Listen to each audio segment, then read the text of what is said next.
बिस्मिल्लाहिर्रहमानिर्रहीम। अस्सलाम वालेकुम। उम्मीद आप सब दोस्त खैरियत से होंगे और एक और खूबसूरत सी सुबह को एंजॉय कर रहे होंगे।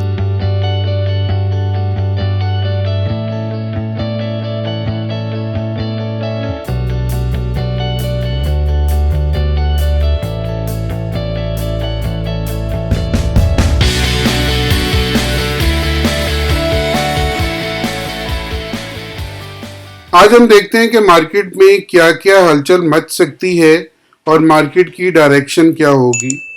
अगर आप हमें ज्वाइन करना चाहते हैं तो नीचे हमारा व्हाट्सअप नंबर है, उसके साथ 2 टेलीग्राम के आईडी हैं, उन पे क्लिक करके आप हमारे टेलीग्राम को ज्वाइन कर सकते हैं।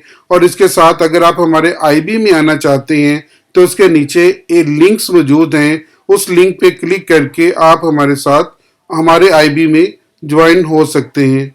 हम आपकी मदद करते हैं अकाउंट खोलने से अकाउंट की कंप्लीशन तक, अकाउंट में पेमेंट डलवाने तक, अकाउंट की पेमेंट को रिसीव करने तक। अगर आपको किसी भी किस्म की तंगी का मसला आता है तो हम आपकी मदद के लिए तैयार रहते हैं। उसके अलावा अगर आपको अकाउंट में ट्रेडिंग में कोई मसला आता है तो हम उसमें भी कदम ब कदम आपके साथ होते हैं। अब चलते हैं न्यूज की तरफ और देखते हैं कि मार्केट में कौन कौन सी न्यूज इफेक्ट होने वाली हैं।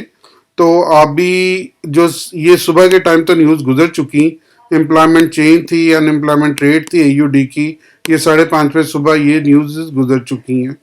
तो ये न्यूज़ गुजरने के बाद अब आने वाली जो न्यूज़ हैं वो 5:30 बजे हैं। तो 5:30 बजे मेन न्यूज़ है मार्केट में आपकी। उसमें जो सबसे बड़ी न्यूज़ है वो अनएम्प्लॉयमेंट क्लेम है 5:30 बजे। ये मार्केट में ठीक ठाक असर डालेगी, क्योंकि अगर अनएम्प्लॉयमेंट क्लेम ज़्यादा आ जाते हैं तो ये डॉलर इंडेक्स के लिए एक बैड न्यूज़ थी। अगर अनएम्प्लॉयमेंट क्लेम 205 के से नीचे आते हैं तो ये डॉलर इंडेक्स के लिए एक पॉजिटिव खबर होगी और उसके बाद डॉलर इंडेक्स ऊपर जा सकता है और बाकी चीज़ें नीचे आ सकती हैं। इसी तरह फेड मैन्युफैक्चरिंग इंडेक्स है, ये सेकंड कैटेगरी की न्यूज़ है और ये इफेक्ट भी सेकंड कैटेगरी का डालेगी। उसके बाद 6:15 बजे आपकी यूरो की न्यूज़ है, जिसमें मेन रीफाइनेंसिंग रेट है, ये मार्केट पे असरअंदाज हो सकता है। मॉनेटरी पॉलिसी स्टेटमेंट है, ये मार्केट पे असरअंदाज होगी। और ईसीबी प्रेस कॉन्फ्रेंस है ईसीबी की, ये मार्केट पर असरअंदाज होंगी, लेकिन ये यूरो के पेयर पे ज़्यादा असरअंदाज होंगी, जिनके शुरू में या आखिर में यूरो का सिगा मौजूद होगा, सिर्फ उन्हीं पे असरअंदाज होंगी। अब चलते हैं अपने गोल्ड की तरफ और देखते हैं कि गोल्ड अब क्या पोजीशन लेने वाला है। सबसे पहले गोल्ड को देखते हैं 1 मंथ पे गोल्ड जोन सा वो अपना क्या बिहेवियर बना रहा है। मैंने आपको कल बताया था ये वीक, ये शेडो जोन सा है, इसको बड़ा होना चाहिए। कल मार्केट ने इसकी जो रिट्रेसमेंट है वो 100% से भी ज़्यादा ले लिए। ये जो मरबूजा कैंडल थी इसकी 100% के करीब रिट्रेसमेंट इसने पूरी कर ली हुई है। तकरीबन 10 या 20 डॉलर ऊपर छोड़ के मार्केट यहाँ से 1940 से तकरीबन रिटर्न हुई है और ऊपर इसका शेडो क्रिएट होना शुरू हो गया। तो ये जो सी रिट्रेसमेंट 100% है, ये मार्केट में अब एक डिफरेंट स्टोरी बना देगी। अब मार्केट हो सकता है कि डाउन साइड पे ना आए, बल्कि एक बुली स्टोरी जो से मार्केट दिखानी शुरू कर दे। लेकिन अभी भी मेरा स्टैंस है कि मार्केट को एक दफ़ा नीचे आना चाहिए, 1800 1780 इसको टच करना चाहिए, तो इसके बाद मार्केट को अपसाइड पे जाना चाहिए। लेकिन मार्केट जिस तरह चलेगी, हम चूंकि मार्केट को ड्राइव नहीं करते, तो मार्केट जिस तरह चलेगी हम इंशाल्लाह मार्केट के साथ वैसे ही चलेंगे।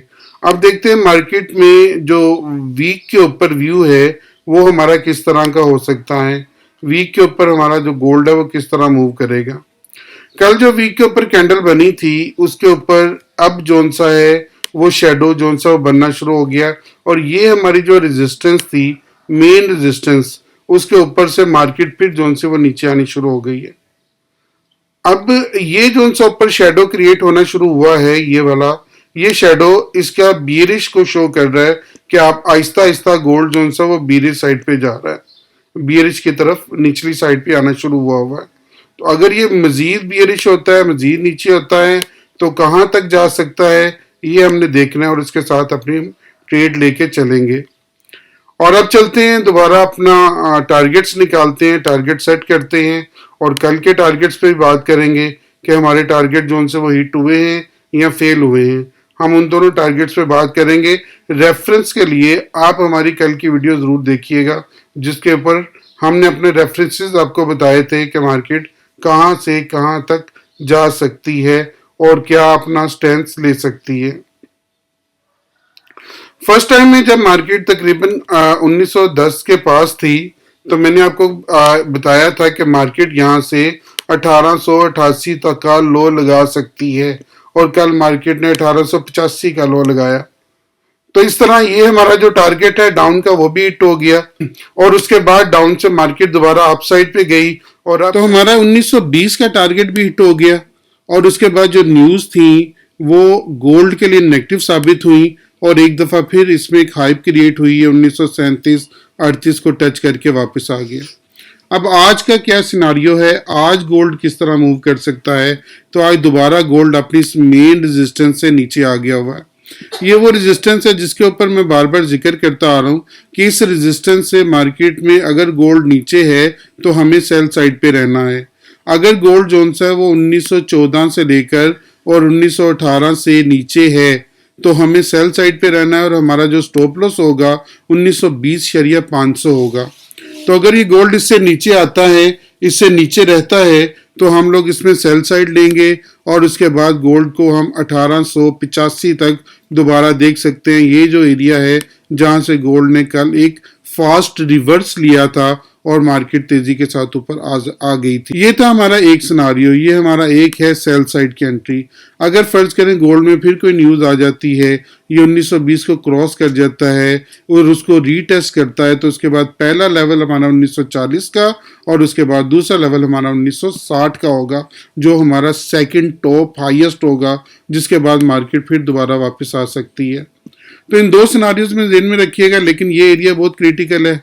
ये वाला एरिया जो बना हुआ है 14 से लेकर और 18 तक का एरिया, ये बहुत क्रिटिकल है, और मार्केट हो सकता है कि इसको आज क्रॉस ना करे, इसके ऊपर जाके मार्केट को दोबारा रिजेक्शन मिल जाए और मार्केट दोबारा 1885 की तरफ बढ़ जाए। अपना बहुत ख्याल रखिएगा, दुआओं में ज़रूर याद रखिएगा। मैं आपके लिए बहुत दुआगो हूँ। अल्लाह ताला आपको बेहतरीन ट्रेड का मौका दे। आमीन।